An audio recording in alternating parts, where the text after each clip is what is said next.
আলহামদুলিল্লাহ আমাদের মোটামুটি 2 ওয়ার্ডের 9 এবং 8 ওয়ার্ড মোটামুটি রাস্তার কাজ সম্পন্ন হয়েছে। এখন আমাদের কিছু কাজ বাকি আছে। কোন জায়গায় কাজ বাকি আছে? ওকে, আমাদের ওয়ার্ডে এখনো কিছু কাজ বাকি আছে। যারা যারা সহযোগিতা করতে চান ওই কাজগুলো আমরা সম্পন্ন করতে পারবো যদি আপনাদের সহযোগিতা হয়। প্রবাসে যারা আছেন আমাদের প্রিয় ভাই বোনেরা,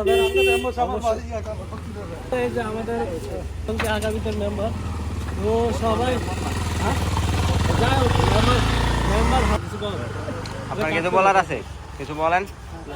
প্রবাসীদের উদ্দেশ্যে কিছু বলেন। প্রবাসীদের উদ্দেশ্যে না, আসলে যুবক সমাজের উদ্দেশ্যে বলতে চাই, আসলে যুবকদের আসলে সৎ ইচ্ছা আর ভালোবাসা না থাকলে আসলে এই কাজটা করা সম্ভব ছিল না।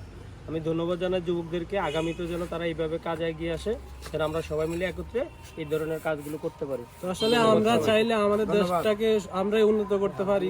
যদি প্রবাসীরা সহযোগিতা করে আসলে আমরা আমাদের দেশটাতে আমরা উন্নত করতে পারি। ভিডিওটি সবাই শেয়ার করবেন, আর যারা সহযোগিতা করতে চান অবশ্যই কমেন্ট করে জানাবেন, অথবা আমাদের জিয়া কাকার নাম্বার আছে, ইসমাইল ভাইয়ের নাম্বার আছে, সবাই যোগাযোগ করতে পারবেন ইনশাআল্লাহ।